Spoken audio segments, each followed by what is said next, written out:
Salut! Aujourd'hui, on va parler motivation. La petite bête qui est là un jour sur deux, qui n'est pas là quand on voudrait qu'elle soit là, et puis qui s'en va, qui vient. La petite bête indomptable, quoi. Je vais parler motivation, concernant mon métier, bien sûr, mais peut-être que ce que je vais te dire va pouvoir s'appliquer à d'autres domaines. Ça va pas être exhaustif comme vidéo, ça va être surtout les points auxquels je pense principalement. Je vais te raconter les principaux, et puis si tu as envie de compléter en commentaire, libre à toi. Attends, je prends mon petit thé qui doit être infusé. Oh là, il y a à manger là-dedans. Donc cette fameuse motivation, elle est indispensable pour avancer, ça forcément, aucun doute là-dessus. Elle est aussi là pour... alors je pense surtout aux métiers comme le mien, où les gens ont tendance à se dire que tu travailles chez toi, tu ne travailles pas. Je grossis beaucoup le trait, mais c'est un peu ce qui se passe. Je considère que la personne qui est à la maison et qui a son activité artistique, bon finalement... pour peu qu'elle génère pas un revenu conséquent, finalement c'est accessoire, quoi. Donc cette fameuse motivation, c'est elle qui fait qu'on va avancer, et c'est elle qui va permettre de prouver aux gens qui pensent que parce qu'on fait un métier qui fait qu'on travaille à la maison, finalement on travaille pas tant que ça. Cette motivation-là, si on l'a tous les jours, ça va permettre de prouver à ces gens-là que on tient à ce qu'on fait, d'une, et ce qu'on fait n'est pas qu'une activité de loisir créatif. Alors, j'ai quelques petites astuces pour rester motivée de mon côté. La première chose, moi, qui m'aide à me motiver, c'est de me calquer un peu sur les horaires de mon mari. Alors, il part travailler le matin, on se lève à 6h30. À 7h et quelques, 7h15, je crois, il est parti. Et il revient le soir, 18h. Je me calque un peu sur ces horaires-là, c'est-à-dire que moi, je commence ma journée à 9h. Et quand il rentre, je termine. Au pire, je termine ce que je suis en train de faire pendant un petit quart d'heure, mais pas plus. Je travaille jamais la soirée, je travaille parfois le week-end. Mais voilà, j'essaie de me fixer comme des horaires de bureau, si on veut. Et ça me fixe un cadre. Je pourrais pas, par exemple, traîner au lit le matin, me mettre à travailler, je sais pas, à midi, et puis arrêter à 10h le soir. Ça m'ôterait toute motivation, je crois. Voilà, le fait d'avoir ce cadre horaire-là, ça m'aide à me dire que dans cette plage horaire, je travaille. En dehors de ça, je ne travaille pas.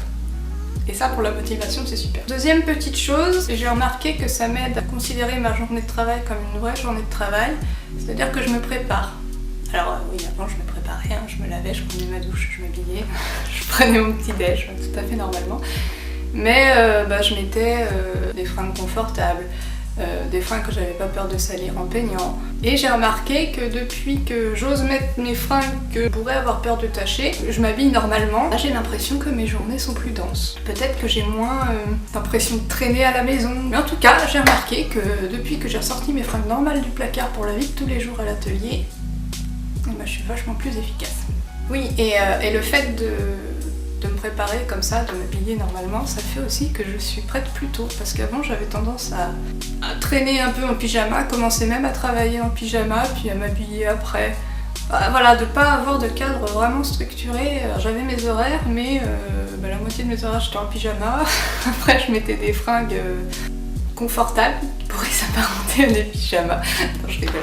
Non, c'était pas à ce point-là, je plaisante.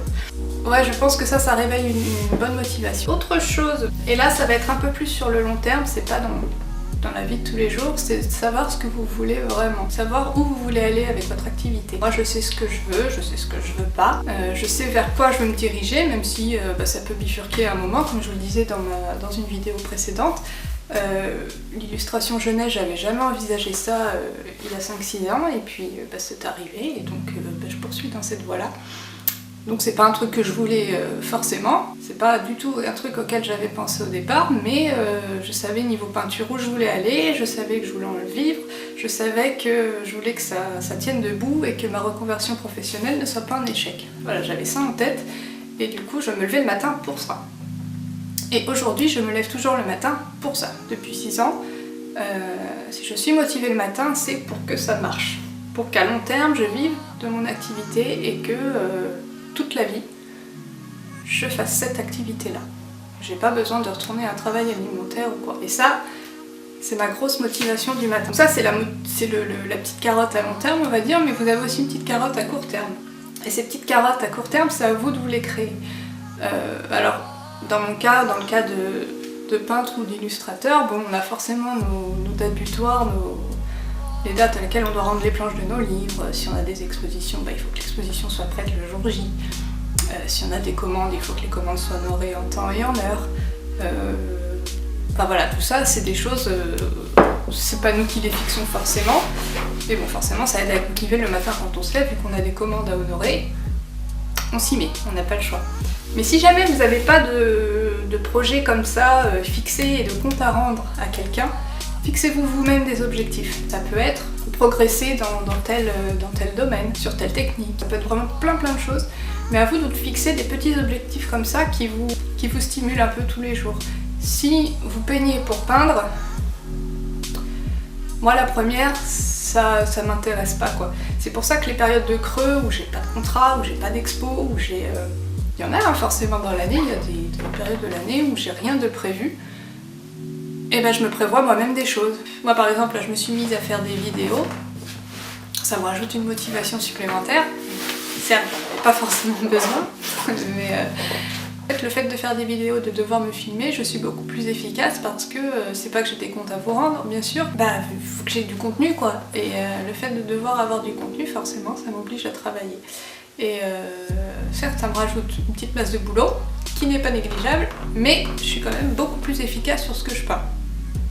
Je sais pas, votre carotte de tous les jours, ça peut être par exemple le défi Inktober là, qu'il y a pendant le mois d'octobre. Vous pouvez même vous lancer le vôtre, je sais pas moi, un thème par jour pendant un mois. Vous décidez de dessiner, de peindre, ou de vous obliger à faire un petit croquis par jour dans un carnet une fois par jour. Il y a vraiment plein de choses à mettre en place pour vous tenir en alerte un peu tous les jours. Et il y a aussi le fait d'être organisé. Si vous peignez dans le flou sans trop savoir où vous allez, si vous peignez pour peindre et que vous n'avez pas d'objectif vraiment fixé et que vous n'écrivez pas noir sur blanc ce que vous voulez faire, à quelle date vous voulez le faire, c'est un peu naviguer dans le flou et encore une fois, moi la première, ça me démotiverait complètement, j'aurais pas envie de m'y mettre quoi. C'est vraiment ça. Donc je vous conseille de fixer un peu le planning de votre semaine. On va parler un petit peu organisation, même si mon organisation à moi n'est pas non plus folichonne, il n'y a vraiment rien de spécial. Ce que je fais, c'est que chaque semaine, je me prévois mes tâches à faire. Donc dans un cahier tout simple, style cahier d'écolier, j'ai pas les carnets de ouf non plus. À chaque page, j'ai une semaine, j'écris tous les jours de la semaine. Chaque jour, je décide des tâches que je vais faire dans la journée. J'ai un petit encart sur la page où je note toutes les tâches de la semaine et après je les répartis sur les différents jours. Soit je décide au début de ma semaine quelle tâche va être attribuée à tel jour, soit j'écris au jour le jour. Ça dépend de ce que j'ai à faire, ça dépend si je sens que cette semaine-là je vais plutôt y aller au feeling ou si plutôt je vais bien structurer et me tenir à ce que j'ai décidé au début de semaine. Je fonctionne beaucoup d'après mon humeur moi, donc j'ai pas de règle pour ça. Le point suivant lequel je vais vous parler, c'est essayer de travailler en groupe ou au moins avec une autre personne. Comme je vous disais l'autre jour, souvent j'ai Fleur de Laine, Laetitia, qui vient travailler avec moi. Et ça nous crée une petite impulsion comme ça de temps en temps dans la semaine. Ça motive beaucoup de travailler à deux parce que d'une, on n'est pas tout seul face à son travail. Ça casse un petit peu la solitude de tous les jours. Et puis on est super efficace sans s'en rendre compte finalement. Et si vous arrivez à parler et à travailler en même temps, c'est super parce que la demi-journée va passer sans que vous vous en rendiez compte. Et si vous faites le bilan de votre demi-journée, vous aurez été super efficace parce que je sais que quand je travaille toute seule, si je suis pas super passionnée par ce que je fais, ce qui arrive, quand je fais un livre, des fois, au bout d'un mois sur la même chose, j'en ai marre, j'ai envie de faire autre chose, mais je peux pas, je suis bloquée par mon livre et par les délais. Toutes les heures, même pas, toutes les demi-heures, je me lève, j'ai l'esprit à droite à gauche, je suis pas canalisée, j'y arrive pas quoi. Alors que si quelqu'un travaille avec moi, je suis un peu plus absorbée dans la conversation et du coup je travaille sans m'en rendre compte et il n'y a pas de lassitude qui s'installe. Donc ça c'est un super truc aussi pour avoir une bonne motivation quand vous voulez travailler. Et donc le dernier point, et là c'est un point un peu délicat, c'est d'avoir une espèce de mentor dans votre tête. Je m'explique. Moi je sais que j'ai dans un coin de ma tête des gens pour qui ça semble marcher. Je pense que ça marche bien pour eux. Que ce soit financièrement, que ce soit techniquement, que ce soit par la renommée qu'ils ont. En fait, c'est à plusieurs niveaux quoi. Des gens qui m'inspirent comme ça, je les garde dans un coin de ma tête et puis je me dis... Alors le but c'est pas de se dire je vais être comme eux, surtout pas. parce que là c'est le meilleur moyen pour se décourager, c'est juste se dire que si c'est possible pour eux, pourquoi pas pour moi? C'est ça que je me dis. Et du coup ça m'aide à mettre en place des choses pour me rapprocher de la situation qu'ils vivent eux. Ça peut être par exemple une personne que j'admire beaucoup niveau communication, par exemple. Et ben j'essaie aussi de m'inspirer de ce qu'elle fait sans copier. C'est là où ça devient délicat pour avancer moi aussi dans ce domaine-là. Je me suis mise à faire des vidéos parce que j'avais besoin de changements dans ma communication, puis parce que j'avais besoin de vous montrer un peu ce que je fais, plus concrètement, et un peu plus dans la vie de tous les jours. Et puis parce que sur YouTube j'avais vu des illustrateurs, alors en France il y en a peu, hein, j'en connais même pas, peut-être un ou deux, mais qui montrent pas forcément leur quotidien. Mais des artistes anglophones, il y en a pas mal. Et je trouvais ça génial, j'adore regarder ça. Et je me suis dit, peut-être que ça pourrait me motiver aussi d'avoir encore une autre casquette à mon actif. Voilà, je me suis créé un autre petit challenge, disons, tout en m'inspirant de la façon de communiquer de ces personnes-là. J'espère que je ne vous perds pas là. Enfin, en gros, c'est s'inspirer d'autres personnes sans chercher à les copier. C'est surtout pour la technique, il faut surtout pas copier. En soi, si vous inspirez d'une personne et que vous dérivez un peu trop dans la copie, d'une, ça se verra, les gens sont pas dupes. De deux, c'est pas que ça pénalisera forcément la personne que vous copiez, parce que soit elle le verra pas du tout, soit ça marche tellement bien pour elle que c'est pas parce que une personne qu'elle ne connaît pas à l'autre bout de la planète s'inspire de ce qu'elle fait, ça va pas changer son gagne-pain à elle. À moins que vous lanciez une grosse production sur des t-shirts avec des motifs trop inspirés de ce qu'elle fait. Voilà. Mais sinon, je pense pas que financièrement ça la pénalise. Mais là où ça va coincer, c'est si vous copiez trop, si vous inspirez au point de trop copier. Donc d'une, ça se verra, comme je disais, et de deux, vous allez perdre en crédibilité, mais d'une façon énorme. Parce que si vous avez vu le travail de cette personne-là, d'autres ont pu le voir aussi.